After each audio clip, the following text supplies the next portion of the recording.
नमस्कार दोस्तों, स्वागत है आपका ब्रेकिंग न्यूज यूपी में, जहां आपको मिलती है यूपी और तमाम अन्य राज्यों की छोटी बड़ी खबरें सिर्फ 5 मिनट में। आज की खबरें इतनी महत्वपूर्ण हैं कि एक भी मिस की तो आप पीछे रह जाएंगे। तो शुरू करने से पहले वीडियो को लाइक और चैनल को सब्सक्राइब कर दें। सीएम योगी बोले, पूर्वी यूपी के लिए गौरव, काम में लाएं तेजी, गुणवत्ता पर दें खास ध्यान। मुख्यमंत्री योगी आदित्यनाथ ने कहा कि यह परियोजना पूर्वी उत्तर प्रदेश के लिए गर्व की बात है। उन्होंने कार्यदायी संस्था को निर्देश दिए कि निर्माण कार्य अच्छी गुणवत्ता के साथ और तय समय में पूरा किया जाए। साथ ही प्रशासनिक अधिकारियों से कहा कि वे समय समय पर कार्य की निगरानी करते रहें। निरीक्षण के दौरान कार्यदायी संस्था ने बताया कि अब तक 60% काम पूरा हो चुका है और तय समय तक परियोजना को लोकार्पण के लिए तैयार कर लिया जाएगा। यूपी पंचायत चुनाव के लिए मतपत्रों का आवंटन शुरू, प्रदेश भर में प्रशासनिक तैयारियां तेज। यूपी पंचायत चुनाव को लेकर राजनीतिक माहौल गरमाने लगा है। राज्य निर्वाचन आयोग के निर्देश जारी होते ही जिलों में प्रशासनिक तैयारियां तेज कर दी गई हैं। मतपत्रों का आवंटन शुरू हो गया है और चुनाव से जुड़ी सभी व्यवस्थाओं को अंतिम रूप दिया जा रहा है।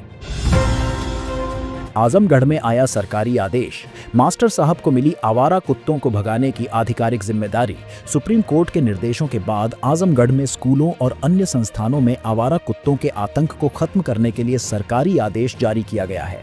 स्कूलों में नोडल शिक्षक नियुक्त किए जाएंगे, जिनकी जिम्मेदारी परिसर को कुत्ता मुक्त रखने की होगी। यदि किसी छात्र को कुत्ता काट लेता है तो नोडल शिक्षक उसे अस्पताल ले जाकर रैबीज का टीका लगवाएंगे। असुरक्षित स्कूलों की पहचान कर उनकी सूची शासन को भेजी जाएगी, ताकि छात्रों की सुरक्षा सुनिश्चित की जा सके।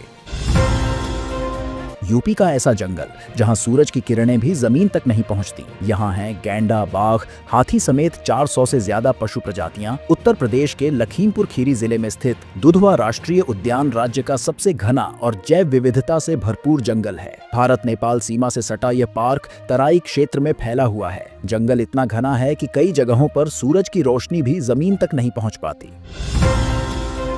आजमगढ़ में प्रदर्शनी, न उद्घाटन हुआ न प्रचार, शुरू कर दी गई प्रदर्शनी। कमाई न होने से दुकानदार परेशान। आजमगढ़ में लगी प्रदर्शनी में ग्राहकों की संख्या काफी कम है, जिससे दुकानदारों में चिंता साफ दिखाई दे रही है। दुकानदारों का कहना है कि प्रदर्शनी का न तो उद्घाटन कराया गया और न ही कोई प्रचार प्रसार हुआ। अगर कोई कार्यक्रम आयोजित किया जाता तो लोगों को इस अनोखी प्रदर्शनी के बारे में जानकारी मिलती। यूपी में बनेंगे 11 नए रेलवे स्टेशन। 81 किलोमीटर नई लाइन के लिए 403 हेक्टेयर जमीन अधिग्रहित। उत्तर प्रदेश में रेलवे विभाग ने पूर्वी इलाके को जोड़ने के लिए एक बड़ी योजना पर काम शुरू कर दिया है। सहजनवा से दोहरी घाट तक 81 किलोमीटर लंबी नई रेल लाइन बिछाई जा रही है। इस परियोजना के तहत 11 नए रेलवे स्टेशन बनाए जाएंगे। कुल 403 हेक्टेयर जमीन का अधिग्रहण पूरा हो चुका है, जिससे काम में तेजी आएगी। 60 नहीं, अब 72 किलो की पटरी चाहिए। बढ़ी रफ्तार, माल ढुलाई का वजन भी बढ़ा। रेल पटरियों के प्रकार समय के साथ बदले हैं। पहले steel authority of India 52 kilo वजन वाली पटरी बनाती थी, यानी 1 मीटर पटरी का वजन 52 किलो होता था। इसके बाद 60 किलो की पटरियों का इस्तेमाल शुरू हुआ। अब तेज रफ्तार और भारी माल ढुलाई के लिए 72 किलो की पटरियों की जरूरत पड़ रही है।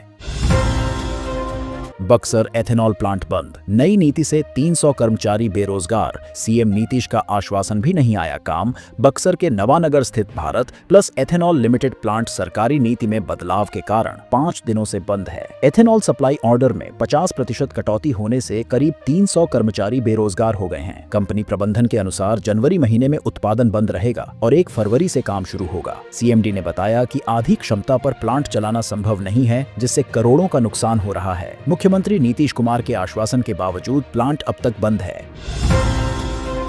गोंडा की रेणु ने सिर्फ 70,000 में शुरू किया काम, आज घर बैठे कमा रही 4 से 5 लाख रुपए। गोंडा की रेणु मिश्रा ने 70,000 रुपए से दोना पत्तल बनाने का काम शुरू किया।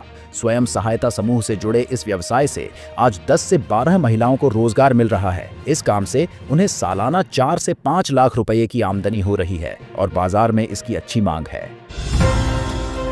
शामली गोरखपुर एक्सप्रेसवे, पूरब से पश्चिम तक जुड़ जाएगा पुवाया, बदलेगी कई इलाकों की तस्वीर। शामली गोरखपुर एक्सप्रेसवे बरेली मंडल की 5 तहसीलों से होकर गुजरेगा। शाहजहांपुर जिले के पुवाया क्षेत्र में सर्वे प्वाइंट बनाए जा रहे हैं। एक्सप्रेसवे बनने से पुवाया पूरब से पश्चिम तक जुड़ जाएगा और आसपास के जिलों के विकास को नई रफ्तार मिलेगी।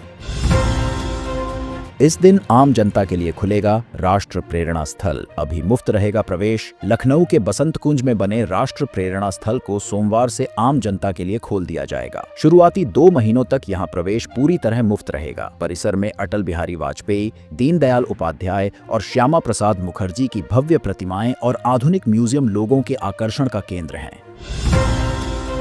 निजी जमीन पर बनी 220 फीट लंबी दीवार को छुआछूत से जोड़ने का विवाद। Ground report.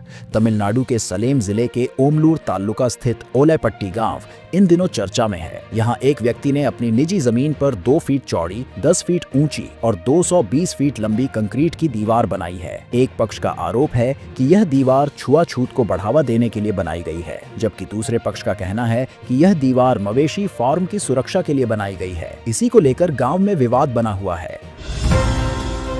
अरावली में खनन से सीकरी की धरोहरें तबाह, रॉक पेंटिंग को नुकसान, किले का बचा सिर्फ दरवाजा। आगरा के फतेहपुर सीकरी में सुरक्षा दीवार और ऐतिहासिक गेटों से सटकर खनन किया गया। कोर्ट के आदेश के बावजूद खनन नहीं रुका, जिससे फतेहपुर सीकरी की अनमोल धरोहरों को भारी नुकसान पहुंचा। अरावली क्षेत्र में हुए खनन से प्राचीन रॉक पेंटिंग और ऐतिहासिक संरचनाएं नष्ट हो गईं। अब सिकरवारों के किले का सिर्फ मुख्य दरवाजा ही बचा है।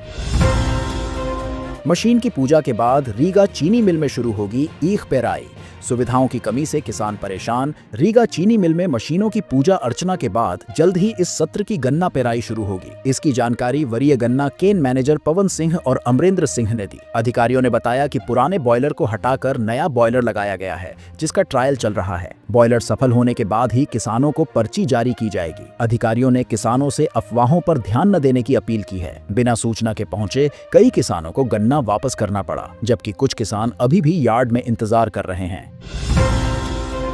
उत्तर प्रदेश में बड़ा सड़क प्रोजेक्ट। 750 किलोमीटर लंबा शामली गोरखपुर एक्सप्रेसवे। उत्तर प्रदेश सरकार 750 किलोमीटर लंबे शामली गोरखपुर एक्सप्रेसवे के निर्माण पर करीब 35,000 करोड़ रुपए खर्च करेगी। यह एक्सप्रेसवे दिल्ली, देहरादून, लखनऊ और नेपाल सीमा को जोड़ने में अहम भूमिका निभाएगा। इससे प्रदेश के कई जिलों को सीधा फायदा मिलेगा और यातायात आसान होगा।